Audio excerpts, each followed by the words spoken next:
Hello बच्चों, कैसे हैं आप लोग? अच्छे हैं। चलो देखो, हमने लास्ट क्लास के अंदर चैप्टर कौन सा पढ़ा था? पॉलिनोमियल पढ़ा था। ठीक है, ठीक है। और पॉलिनोमियल के बारे में हमने काफ़ी कुछ चीज़ों को डिस्कस किया था। ठीक है, जैसे हमने सीखा था कि पॉलिनोमियल किस प्रकार का होता है, किस तरह से बनता है, किस तरह से नहीं बनता है। फिर है ना, हमने क्या सीखा था भाई? एडिशन, सब्ट्रैक्शन, मल्टीप्लाई से पॉलिनोमियल बनेगा। और पॉलिनोमियल बनने के लिए उसकी जो डिग्री है वो किसमें होनी चाहिए? हमेशा होल नंबर में होनी चाहिए। ठीक है। अच्छा, हमने एक चीज़ और पढ़ी थी, जरा बताओ क्या पढ़ा था? सर आपने हमें बताया था कि जो पॉलिनोमियल होता है, ठीक है, वो दो टाइप्स होता है। कैसे कैसे सर? एक तो टर्म के बेसिस पे हो गया, और दूसरा किस बेसिस पे हो गया? डिग्री के बेसिस पे। ठीक है, टर्म के बेसिस पे आपने हमें क्या बताया था सर? मोनोमियल, बाइनोमियल, ट्रिनोमियल और क्या? पॉलिनोमियल। ठीक है। अच्छा, मेरी बात को ध्यान सुनना। क्या कि आपने सर हमें बताया था डिग्री के बेसिस पे। तो डिग्री के बेसिस पे शायद आपको याद हो अच्छे से, मैंने आपको एक बताया था जिसके अंदर 0 डिग्री होती है ना? एक क्या होती है? 0 डिग्री होती है, और एक क्या होती है? 1 डिग्री होती है। एक क्या होती है? 2, और एक क्या होती है? 3, और क्या होती है? 4। तो 0 डिग्री वाला पॉलिनोमियल कैसा पॉलिनोमियल होता है? हमारा कांस्टेंट पॉलिनोमियल होता है। ठीक है।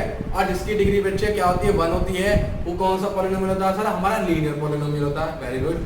अच्छा, जिसकी डिग्री 2 होती है सर, कैसा होता है? क्वाड्रेटिक। और जिसकी डिग्री 3 होती है, क्या होता है? क्यूबिक। और जिसकी डिग्री 4 होती है, क्या होता है? By quadratic. चलिए, अच्छी बात है। अच्छा, आज हम जो है ना इसके ग्राफिकल रिप्रेजेंटेशन के ऊपर थोड़ी सी और बातचीत करेंगे। ठीक है। ग्राफिकल रिप्रेजेंटेशन के अलावा क्या? ज्योमेट्रिकल रिप्रेजेंटेशन के अलावा देखो। अच्छा, मैंने जीरोस भी बताए थे आपको, है नहीं है? जीरोस क्या बताए थे बताओ सर? ये आपने हमें जीरोस में बताया था जिस पॉलिनोमियल की जितनी हाईएस्ट डिग्री होती है उसकी क्या होते हैं? उतने ही जीरोस होते हैं। जैसे लीनियर की हाईएस्ट डिग्री क्या होती है सर? 1 होती है, तो उसके नंबर ऑफ जीरोस क्या होंगे? 1 होंगे। ठीक है। क्वाड्रेटिक के नंबर ऑफ जीरोस कितने होते हैं सर? 2 होते हैं, क्योंकि उसकी हाईएस्ट डिग्री कितनी होती है सर? 3 होती है। क्यूबिक के नंबर ऑफ जीरोस कितने हो गए? 3, क्योंकि इसकी हाईएस्ट डिग्री क्या हो गई? 3 हो गई। और बाय क्वाड्रेटिक के 4। चलिए, अच्छी बात है। अब आइए, आज हम सीखेंगे जियोमेट्रिकल मीनिंग। जी हाँ, ठीक है, ध्यान सीखिएगा। ज्योमेट्रिकल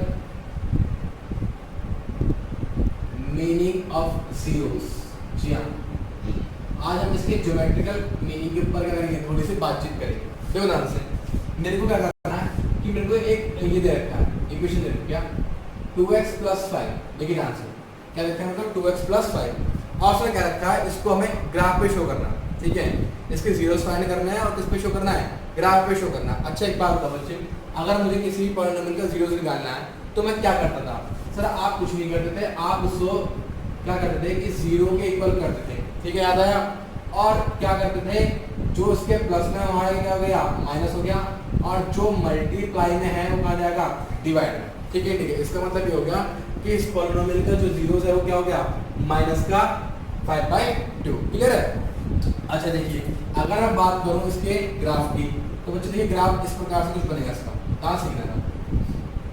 ठीक है, ग्राफ तो बात की बात है। पहले देखो, ये हमारा x एक्सिस था, सर ये था x, ये y, ये x डैश, और क्या था हमारा y डैश। अच्छा बताओ, x की वैल्यू कितनी है सर? x की वैल्यू माइनस का 5/2। इसका मतलब ये हो गया कि माइनस वाला पॉइंट यहाँ पर होगा, ऑब्वियस सी बात है। यहाँ पर कितना है? माइनस का 5/2। अगर मैं इसको ग्राफ पर रिप्रेजेंट करूंगा, अगर मैं इस इक्वेशन को ग्राफ पर रिप्रेजेंट करूंगा तो कैसे करूंगा? ध्यान सुनो सर, वो ऐसे करूंगा, ऐसे एक बॉक्स बनाऊंगा छोटा सा इस टाइप से। ठीक है, ठीक है, ध्यान ना, ये आपने बचपन में भी सीखा है, बहुत अच्छे सीखा नहीं सीखा? यहाँ पे हमारा क्या होगा? x, यहाँ पे हमारा क्या होगा? y। ठीक है, अब ध्यान सुनो क्या करा सर? मैंने एक काम करा, यहाँ पे जब मैंने x की वैल्यू 0 रखी तो बताओ y की वैल्यू सर क्या आ गई हमारी? 5 आ गई, नहीं आ गई? अगर मैंने यहाँ पे x की वैल्यू रखी तो 1 रखी, यहाँ पे कितना आ गया? 7 आ गया, नहीं आ गया? ठीक है, ठीक है। अच्छा, मान लो मैंने फिर से x की वैल्यू क्या रखी? कुछ और रख दी, मान लो मैंने -1 रख दी, तो यहाँ पे कितना आ गया? 3 आ गया, नहीं आ गया? बोलो ना, पक्की बात है? तो मेरी बात सुनो, अगर मैं 0 और 5 की बात करूँ तो यहाँ पे x की वैल्यू क्या है? 0 है, तो x की वैल्यू 0, ये तो आपको पता ही हो, ओरिजिन पॉइंट होगा। तो x की वैल्यू 0 क्या है? यहाँ पर है, और y 5 का हो गया? यहाँ पर हो गया। ठीक है, ठीक है। अच्छा, उसी प्रकार से इसे फिलहाल छोड़ के चलो, इधर देखो, -1 और 3 है, तो बताओ -1 का होगा यहाँ पर होगा, और y3 का होगा यहाँ पर होगा। तो कहीं ना कहीं से ये जो लाइन बनेगी, जो लाइन क्या होगी? प्लॉट होगी। ध्यान सुनना, ये जो लाइन प्लॉट होगी। अच्छा, 1 और 7 मान लो, तो 1 का होगा यहाँ पे हो गया, 7 का होगा यहाँ पे हो गया। अगर मान लो जो ग्राफ है अगर ये आगे ऐसे बढ़ेगा तो कहाँ पे कट करेगा? वो यहाँ पे कट करेगा। ध्यान रखो, अगर मैंने ऐसे ग्राफ बनाया तो ग्राफ जो बना ये और क्या बच्चे ये, तो कहीं ना कहीं जो तीनों पॉइंट है, अगर इस लाइन को आगे बढ़ाऊंगा, आगे ड्रॉ करूंगा, इस लाइन को मैं आगे ड्रॉ कर रहा हूँ, तो बताइए x एक्सिस को कहाँ पे काटेगी? यहाँ पे काटेगी। तो जिस पॉइंट पर काटेगी ना ये वही क्या कहलाएगा उसका जीरोस, क्या कहलाएगा बेटा जीरोस। ध्यान रखना इस बात को। क्या बात क्लियर हो रही है? हाँ जी हाँ। तो इस लाइन से बनने वाला, सुनो ध्यान से, इस लाइन से क्या बेटा बनने वाला जो क्या जो लाइन है जो कहाँ पे कट कर रही है, एक्स एक्सिस पे जो कट कर रही है, ठीक है, तो वही क्या कहलाएगा उसको जीरोस कहलाएगा। अच्छा बताओ इस लाइन ने एक्स एक्सिस पे कितनी बार कट करा? एक ही बार तो कट करा, इसका मतलब इसके नंबर ऑफ जीरोस क्या हो गया 1 हो गए, नहीं हो गए? चलो अच्छी बात है। अच्छा अब आओ नेक्स्ट जो कैटेगरी है हमारी, किसकी पर कैटेगरी है सर? वो कैटेगरी है क्वाड्रेटिक की, ठीक है। देखो क्वाड्रेटिक के ऊपर मैं थोड़ी सी ज्यादा बहस करूंगा। उसका रीजन क्या है? उसका रीजन है क्योंकि आपके 10th क्लास के सिलेबस के अंदर ना क्वाड्रेटिक के ऊपर एक पूरा चैप्टर है, ठीक है, ठीक है। तो हमें क्वाड्रेटिक काफी अच्छे से पढ़ना है। ना सुनना मुझे आपको, क्वाड्रेटिक का स्टैंडर्ड फॉर्म क्या होता है सर? आपने बोला ax² प्लस bx प्लस में क्या c, यही तो हमारे क्या था स्टैंडर्ड फॉर्म होता नहीं होता।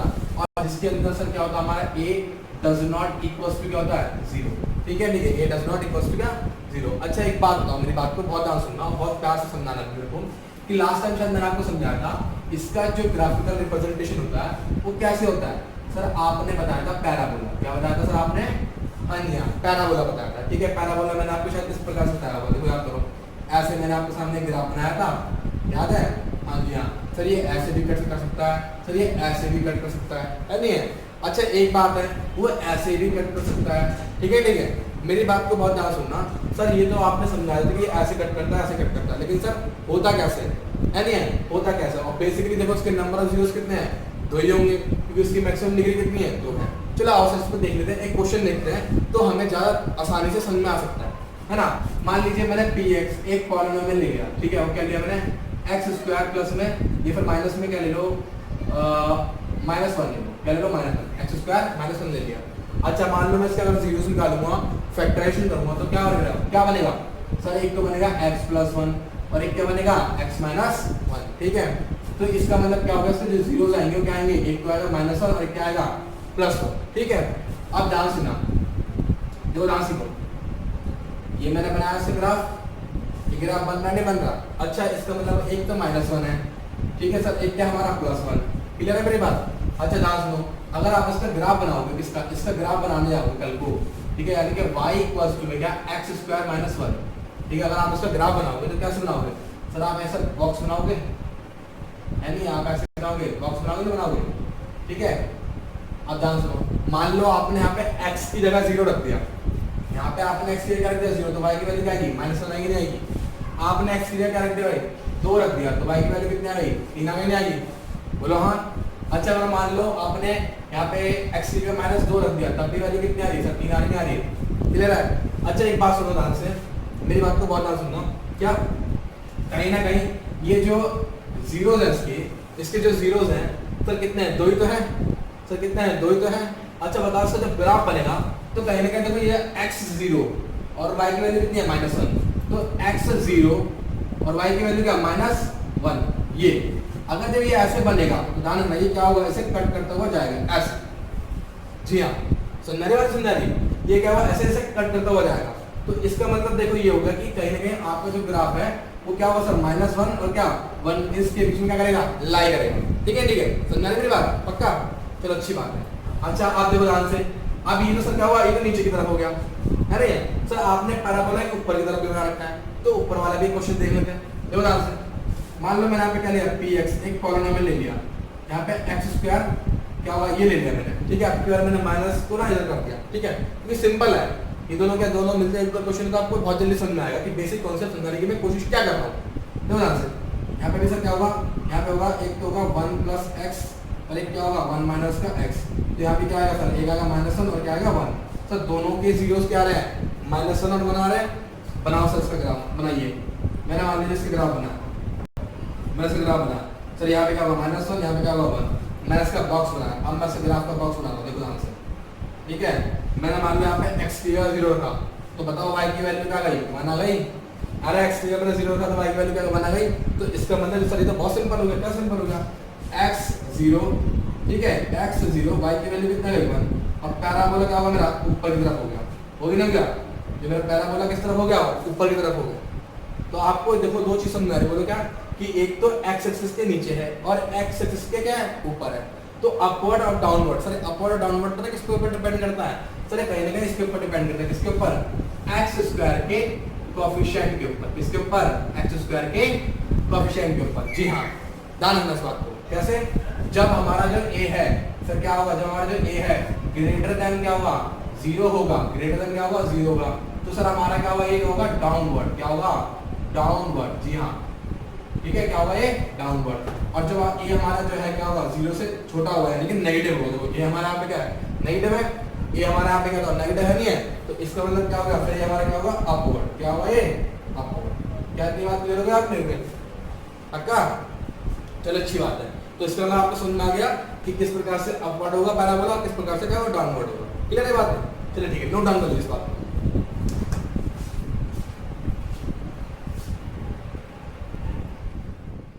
हमने जो है अभी क्वाड्रेटिक इक्वेशन के ग्राफिकल रिप्रेजेंटेशन को तो देख लिया कि पैराबोला बनेगा, अपवर्ड बनेगा, डाउनवर्ड बनेगा। अच्छा, अपवर्ड के लिए सर क्या रीजन क्या था, सर अपवर्ड के लिए रीजन ये था कि जो एक्स स्क्वायर का कोएफिशिएंट होगा वो नेगेटिव होगा, और जो एक्स स्क्वायर का जो कोएफिशिएंट अगर प्लस होता है, सुनना ध्यान से, अगर एक्स स्क्वायर का जो कोएफिशिएंट अगर क्या होता है प्लस होता है तो क्या होगा सर, डाउनवर्ड होगा। ठीक है, ठीक है। अच्छा मेरी बात को ध्यान सुनो, यहाँ पर मैं आपको एक चीज और सुनना क्या कि सर मान लीजिए अगर बाई चांस आपको देख रहा है यहाँ पे कि उसने लिख दिया क्या, एक्स की क्यूब, ठीक है, एक्स की क्यूब माइनस का 4x, ठीक है, एक्स की क्यूब माइनस का 4x। अब मुझे को क्या इसका भी ग्राफ दिखाना है, नहीं है भाई, क्वाड्रेटिक का देख लिया, क्यूबिक का भी एक बार देख लो।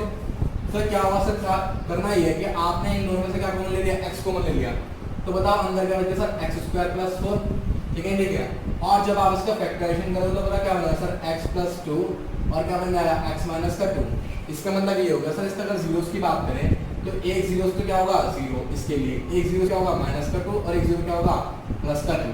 ठीक है, ठीक है। और जब मैं इसका बच्चे ग्राफ बनाऊंगा तो ध्यान से देखिएगा, ठीक है, जब मैं इसका ग्राफ बनाऊंगा तो ग्राफ कैसे बनेगा, ग्राफ सर ऐसे बनेगा, एक तो सर पॉइंट किस पर 0 पे, एक तो हो गया प्लस का 2 और एक किसका हो गया, माइनस का 2। ठीक है, ठीक है। अच्छा, ग्राफ बनाने के लिए सर आपने क्या करना पड़ेगा सर, बॉक्स बनाएंगे हम फिर से, ठीक है, ठीक है। अच्छा देखिए, कोशिश ये करिए ना, जब भी आपको ग्राफ पर ड्रॉ करना है ना, तो कोशिश ये करिएगा जो उसके जीरोज हैं उसके अंदर की वैल्यूज ले, ठीक है, ठीक है, कोशिश करना कि जो जीरोज हैं उसके अंदर की वैल्यूज ले, तो आपका ग्राफ एक्यूरेट बनेगा। ठीक है, मान लीजिए मैंने यहाँ पे ले लिया x, मैंने यहाँ पे ले लिया y, ठीक है। अब देखो यहाँ से -2 से लेकर 2 तक है, तो मैंने क्या काम करा, यहाँ पे ले लिया 1, क्या ले लिया 1। अगर मैं इस 1 को यहाँ पे रखूंगा, यानी कि y इक्वल्स टू कितना ग्राफ ये आएगा, ठीक है। मैंने x की वैल्यू क्या ले लिया, यहाँ पे 1 ले ली, तो मैं 1 लिखूंगा, 1 क्यूब हो जाएगा, यहाँ पे क्या जाएगा 1। अच्छा 4 में से अगर 1 जाएगा तो क्या हो जाएगा, माइनस का 3, क्या हो जाएगा, माइनस का 3। अच्छा मान लो मैंने यहाँ पे क्या ले लिया, मतलब सर मैंने ले लिया माइनस का 1, क्या ले लिया मैंने, माइनस का 1। तो माइनस का 1 बताओ बच्चे, यहाँ पे क्या आएगा सर, यहाँ पे आएगा आपका माइनस, क्या आएगा यहाँ पे माइनस, और यहाँ पे सर क्या जाएगा आपका प्लस 3, सॉरी प्लस 4, तो यहाँ पे कितना आएगा 3, कितना आ गया 3। क्लियर है मेरी बात। अच्छा देखो अब ग्राफ बनाते हैं, x और y है, तो x की वैल्यू 1 और y की वैल्यू -3, तो x की वैल्यू 1, x की वैल्यू 1 तो यहाँ पर होगा, -3 कहाँ पर होगा, ये यहाँ पर होगा, ठीक है, ठीक है। और y की वैल्यू सॉरी हाँ सही है, सही है, और x की वैल्यू -1 और y की वैल्यू सर कितनी थी, तो वो कहाँ पर होगा, यहाँ पर होगा। तो इसका मतलब ये कि इसका जो ग्राफ है वो कुछ इस टाइप से बनेगा, ऐसे ऐसे, ठीक है, ठीक है, ध्यान रखना। अच्छा एक बात और है, ये अब दोबारा क्या होगा, टच नहीं करेगा एक्स एक्सिस को, ठीक है, ये आगे बढ़ जाएगा और ये भी आगे बढ़ जाएगा, ठीक है, ठीक है। देखो आपके सामने 1 2 क्या 3, तो कहीं ना कहीं then क्या हुआ, इसने एक्स एक्सिस को कितनी बार टच करा, 3 बार टच करा, नहीं करा, तो उसके नंबर ऑफ जीरोस भी कितने हुए, 3 हुए। क्लियर है मेरी बात, चलो अच्छी बात है। अच्छा अब हम जो पढ़ेंगे वो क्या पढ़ेंगे बेटा, आपका नेक्स्ट जो टॉपिक है हमारा सर वो क्या है, कोएफिशिएंट, या फिर ऐसे बोल लो रिलेशनशिप बिटवीन, कहाँ सुनना क्या बोला मैंने, रिलेशनशिप क्या आएगा, बिटवीन क्या लिखा मैंने यहाँ पे, coefficient and it's zeros, and क्या इट्स जीरो। जी हाँ, अब हम जो पढ़ने वाले हैं उनके कोएफिशिएंट और उनके जीरोस के रिलेशनशिप को आप जानने की कोशिश करेंगे। ठीक है, लास्ट क्लास के अंदर मैंने आपको शायद ये सिखाया था, याद हो आपको, अल्फा प्लस बीटा माइनस का बी अपॉन में ए, ठीक है, माइनस का बी अपॉन में, और मैंने आपको क्या सिखाया था, अल्फा इंटू बीटा मैंने आपको क्या सिखाया था, सी अपॉन में ए। क्लियर है मेरी बात। तो अच्छा एक बात ध्यान सुनना इस बात को, सर आपने लिख तो दिया था एकदम, है ना, और आपने बोला तो समझ लो, लेकिन इसके अंदर सर रटवाओ मत, आप समझाओ। हाँ तो मैं समझाऊंगा आपको कि किस प्रकार से रिलेशनशिप क्या होता बनता है। तो देखो सबसे पहले मैं बात करूंगा, मैं लीनियर की बात करता हूँ। तो देखो लीनियर में क्या होता है, लीनियर में सर ये होता है कि ax प्लस बी है ना, ax प्लस बी होता है हमारा, जिसके अंदर हमारा क्या होता है a does not equals to क्या होता है 0 होता है, बोलो हाँ हाँ वेरी गुड। तो एक बात बताओ क्या होगा, ax प्लस बी का अगर मुझे 0 से निकालना है तो इसको 0 को इक्वल कर दूं तो सर x की वैल्यू क्या रहेगी माइनस का b अपॉन में a, क्या है माइनस का b अपॉन में a। अगर आपको उसको सिंपल फॉर्म में और लिखना है तो आप लिख सकते हो यहाँ पे क्या माइनस क्या लिखोगे कांस्टेंट, क्या लिखोगे कांस्टेंट, और अपॉन में क्या आएगा कोफिशिएंट, कोफिशिएंट ऑफ क्या होता है यहाँ पे x, हाँ कोफिशिएंट ऑफ क्या है यहाँ पे x, ठीक है ठीक है। तो अगर आपसे कोई पूछे जीरोस क्या होगा लीनियर का, तो सीधी सी बात है माइनस जो उसका कांस्टेंट है वो, और नीचे क्या आएगा कोफिशिएंट ऑफ क्या x, ये तो बहुत सिंपल सी चीज है। अच्छा नेक्स्ट जो हम बात करेंगे सर, हम किसकी बात करेंगे यहाँ पे क्वाड्रेटिक की, किसकी बात करेंगे बेटा क्वाड्रेटिक की, जी हाँ क्वाड्रेटिक की। तो बता क्वाड्रेटिक का स्टैंडर्ड फॉर्म क्या था सर, क्वाड्रेटिक का स्टैंडर्ड फॉर्म होता है ax square plus bx plus c, ये होता नहीं होता, ये तो उसका स्टैंडर्ड फॉर्म है जहाँ पर हमारा क्या होता है a does not equals to क्या होता है 0, ठीक है। अच्छा सर एक बात बताओ, अब इस रिलेशनशिप को जरा वेरीफाई करके दिखाता हूँ आपको कि भाई ये ऐसा ही क्यों होता है। देखो ध्यान से, अगर मान लो मैंने यहाँ से क्या कॉमन ले लिया सर, आपने यहाँ से कॉमन ले लिया, मान लीजिए x कॉमन ले लिया, क्या कॉमन ले लिया मैंने यहाँ से x कॉमन ले लिया, ठीक है, यहाँ से यहाँ से मैंने x कॉमन लिया, तो यहाँ पर क्या बचेगा सर, यहाँ बचेगा x स्क्वायर, यहाँ पे क्या होगा b माइनस का a x और c अपॉन में a। शायद मेरे ख्याल से बच्चों आपको दिक्कत तो नहीं होगी, ये सर 9th क्लास में भी आप लोगों ने सीख रखा है नहीं है। अगर मान लो मैं इसकी मल्टीप्लाई से कर दूं तो फिर से क्या बन जाएगा ax स्क्वायर, इसकी से कर दूं तो फिर से क्या बन जाएगा bx, और इसकी से कर दूं तो क्या बन जाएगा फिर से c, ठीक है ठीक है। अच्छा एक बात बताओ सर, इसके जो जीरोस हैं, इसके जो जीरोस है वो क्या क्या है बताओ, जीरोस क्या क्या है सर, एक तो इसका जीरोस है अल्फा और एक क्या है सर बताओ बीटा, एक इसका जीरोस क्या है अल्फा और एक क्या है बीटा। तो मेरी तो बात समझना अल्फा और बीटा, सर ये अल्फा बीटा सर कैसे होंगे सर, ये होगा x बराबर में अल्फा और x बराबर में बीटा, ये बात समझ आ रही है, x बराबर में अल्फा और x बराबर में क्या बीटा। तो अगर मैं इसको उधर लाऊं तो क्या जाएगा x माइनस का अल्फा और x माइनस का बीटा, क्या बात समझ आ रही है क्लियर है। तो इसका मतलब ये होगा अगर मैं कल को इसका फैक्टराइजेशन करूंगा, क्योंकि अल्फा और बीटा क्या है इसके तो जीरोस है, अल्फा बीटा जो है किसके जीरोस है, इसके जीरोस है। अगर मैं इसका फैक्टराइजेशन करूंगा तो बच्चे बताओ इसका जो अंदर वाला फैक्टराइजेशन हो क्या बनेगा, तो वो बनेगा x माइनस का अल्फा और x माइनस का बीटा। क्लियर है बात पक्का, चलो बहुत अच्छी बात ना। नेक्स्ट आगे बढ़ते हैं सर, मैंने यहाँ पे x स्क्वायर प्लस में b अपॉन में a x और क्या लिखते हैं c अपॉन में a। अच्छा मेरी बात को ध्यान सुनो, अब मैं क्या काम कर रहा हूँ, मैं ना इन दोनों के मल्टीप्लाई कर रहा हूँ, मैं दोनों के अगर आपस में मल्टीप्लाई कर रहा हूँ, जब मैं मल्टीप्लाई करूंगा तो क्या आएगा x स्क्वायर इसकी से करूंगा, यहाँ पर क्या आएगा सर, यहाँ पर आएगा आपका माइनस का अल्फा x, क्या आएगा माइनस का अल्फा x, और सर यहाँ पे एक और क्या आएगा माइनस का बीटा x। इन दोनों की करूंगा तो माइनस माइनस की मल्टीप्लाई किसमें आएगी प्लस में, किसमें आ गई प्लस में, क्लियर है। अच्छा एक काम करो सर, एक काम और कर दो, क्या काम करूंगा तो जो कॉमन निकल रहा है ना वो कॉमन में निकाल लो, जी हाँ देखो ध्यान से कैसे, मैंने यहाँ पे देखो क्या कॉमन ले लिया सर, यहाँ पे कॉमन ले लिया मैंने माइनस का x, क्या कॉमन लिया मैंने माइनस का x, तो माइनस का x जब बाहर आ गया तो अंदर क्या बच गया अल्फा प्लस बीटा, और यहाँ पे क्या बन गया अल्फा इंटू में बीटा। क्लियर हो रही मेरी बात, हाँ जी हाँ। अब ध्यान सीखो सर, हम कंपेयर किसे करेंगे, कोएफिशिएंट को कंपेयर करेंगे।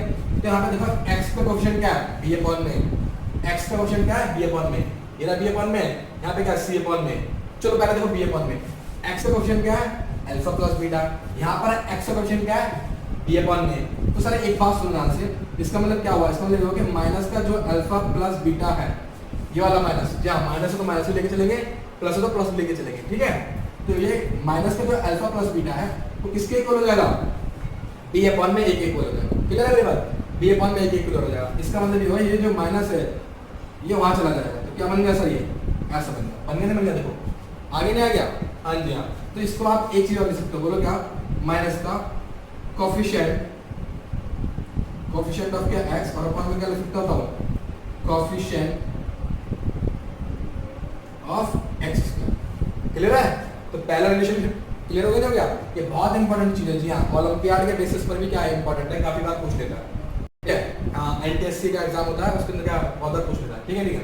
अब ध्यान सुनो सर, एक चीज तो वेरीफाई होगी, ठीक है, अब एक चीज तो वेरीफाई होगी सर, दूसरी चीज वेरीफाई करो सर, क्या देखो c अपॉन में कांस्टेंट हो गया, यहाँ पे क्या अल्फा इंटू बीटा, इसका मतलब क्या होगा that is called alpha into beta, sir क्या किसके बराबर हो जाएगा c अपॉन में, और c अपॉन 1 को आप कैसे लिख सकते हो सर, मैं इसको लिख सकता हूँ कोफिशिएंट नहीं सर, इसको रखूंगा मैं कांस्टेंट, क्या रखूंगा, हाँ जी, कांस्टेंट अपॉन में क्या आएगा, कोफिशिएंट, कोफिशिएंट ऑफ क्या आएगा, हाँ जी एक्स स्क्वायर, ठीक है ठीक है। और इसको हम क्या बोलते हैं, सम ऑफ जीरोस, क्या बोलते हैं, सम ऑफ जीरोस, ठीक है ठीक है। और इसको हम क्या बोलते हैं, प्रोडक्ट ऑफ जीरोस, ठीक है ठीक है। देखिए हो गया नहीं हो गया रिलेशनशिप वेरीफाई, तो आपको सुना गया कि कहाँ से अल्फा प्लस बीटा आता है और कहाँ से क्या आता है, अल्फा इंटू बीटा आता है, किस प्रकार से। तो इसका मतलब ये हो गया कि आपको बार बार क्या करना पड़ेगा, अल्फा बीटा निकालने की जरूरत नहीं है। अगर आपसे बोले सम ऑफ जीरोस निकालो, और आपसे बोले सम ऑफ जीरोस निकालो, तो आपको क्या करना है, तो कुछ नहीं करना, माइनस का बी अपॉन में और सी अपॉन में करना। मान लो मैं आपके सामने क्वेश्चन लिख रहा हूँ, मैंने लिख दिया 4x स्क्वायर प्लस में 2x प्लस में 1, या फिर ऐसे लिख दो, ठीक है ऐसे लिख दिया। मान लो ये सही लास्ट वाला क्वेश्चन तो है, ये पुराना क्वेश्चन तो है, उसने मुझसे मांगा बताओ sum of zero, sum of zeros क्या होता है, alpha into beta, sorry alpha plus beta, क्या होता है अल्फा प्लस बीटा, है नहीं है। तो सम ऑफ जीरोस के लिए मैं क्या करूंगा, सर आपने सम ऑफ जीरोस को बोला कि माइनस क्या लगाओगा, minus coefficient of x, x का कोएफिशिएंट, सर x का कोएफिशिएंट क्या है 4, और अपॉन में सर बताओ क्या आएगा, कोएफिशिएंट ऑफ x स्क्वायर, और x स्क्वायर का कोएफिशिएंट क्या है 4, ठीक है ठीक है। तो सर यहाँ से आपने काटा तो कितना गया था, -1, है नहीं है। अच्छा मुझसे बोला गया अल्फा इंटू बीटा निकालो, उससे बोला गया प्रोडक्ट ऑफ जीरोस दो, तो प्रोडक्ट ऑफ जीरोस में कैसे करूंगा, तो सिंपल सी चीज है, कांस्टेंट कर लिया मैंने, कांस्टेंट अपॉन में x स्क्वायर का कोएफिशिएंट, तो x स्क्वायर का कोएफिशिएंट क्या हो गया 4, क्लियर हो गया मेरी बात, पक्का। तो ठीक है, इतनी बात को आप लिख लो, फिर हम एक काम करते हैं, आगे चल के कुछ क्वेश्चंस डिस्कस करते हैं आपकी बुक्स के बारे में, ठीक है चलिए।